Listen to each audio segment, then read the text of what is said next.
Entonces, es por eso que nosotros podemos tener celulares que aun teniendo lentes más pequeñitos, sensores más pequeñitos, cuando uno descomprime esa cantidad, esa imagen, se abre en la pantalla del computador 4 veces más grande que el Full HD, sí, pero es a la hora donde nosotros queremos ampliar esa imagen, donde nos vamos a dar cuenta que no es lo mismo haber capturado un tamaño de 4K con un sensor tan pequeño que con un sensor tan grande.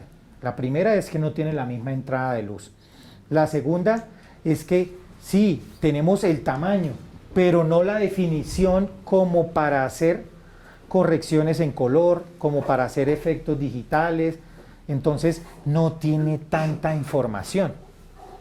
No tiene tanta información. Entonces, claro, nosotros podemos decir que esa camarita pequeña graba 4K, pero si yo cojo un archivo de 4K de esa cámara, póngale que y grabo 10 segundos, me va a pesar 1 mega. Y si yo grabo 10 segundos con un sensor de una Arri Alexa 65, me va a pesar muchísimo más, me va a pesar 1 giga. ¿Sí? ¿Por qué? Porque tengo mayor información, es decir, son archivos que al modificarlos y al poderles hacerlos pasar por varios procesos, ese archivo es mucho más robusto que el otro.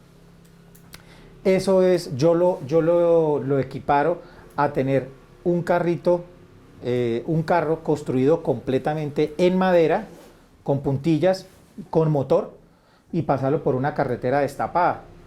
Y tener un carro tipo Hammer, ¿cierto? Y pasarlo por la misma carretera destapada. Los dos son vehículos, los dos pueden tener el mismo tamaño, los dos pueden cumplir la misma función, pero tan pronto los paso por una prueba difícil, el carrito de madera me llega al final medio desbaratado, mientras que la Hammer llega tal cual, o una Jeep o un Jeep.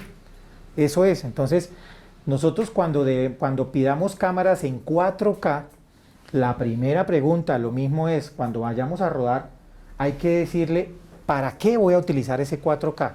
El 4K lo voy a utilizar para de pronto hacer un recorte digital en postproducción. Entonces de pronto el director viene aquí al estudio, monta la cámara, graba con un lente que cubra todo en 4K y él en postproducción se dedica a hacer los reencuadres.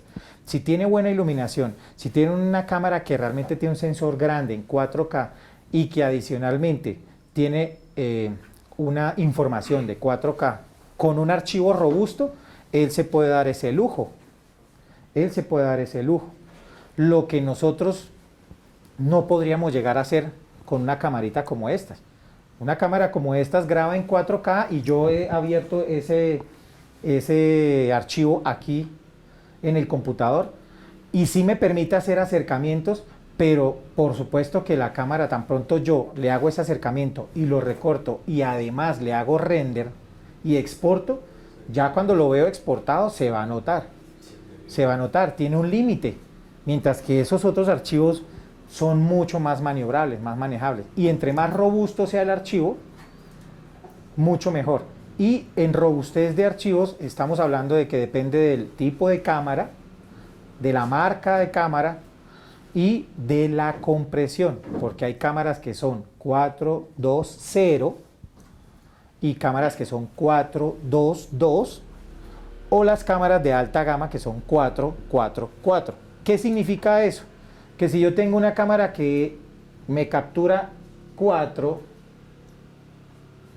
me almacena 4 y me exporta 4, es una cámara que no tiene compresión. Cuando digo 4 es un número logarítmico únicamente, así se ha manejado. Se dice que la cámara trabaja ese 444 es porque cada cuadro que nosotros filmamos con una cámara está realmente compuesto por estos 4 elementos. Hay cámaras donde los 4 cuadros llegan al final, en la postproducción, estos 4 puntos de información. Hay otras cámaras que de cada 2 cuadros me arman 1 y 1, y de estos 2 me arman la imagen final. Esto es lo que se conoce como 4-2-2. Y hay otras, perdón, 421.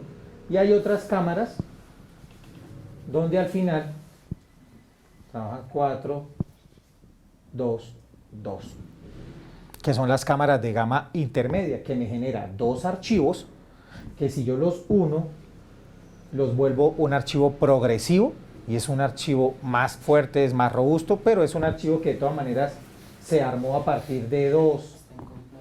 ¿Sí? Es decir, es un archivo que no es realmente la información completa, es la mitad de la información.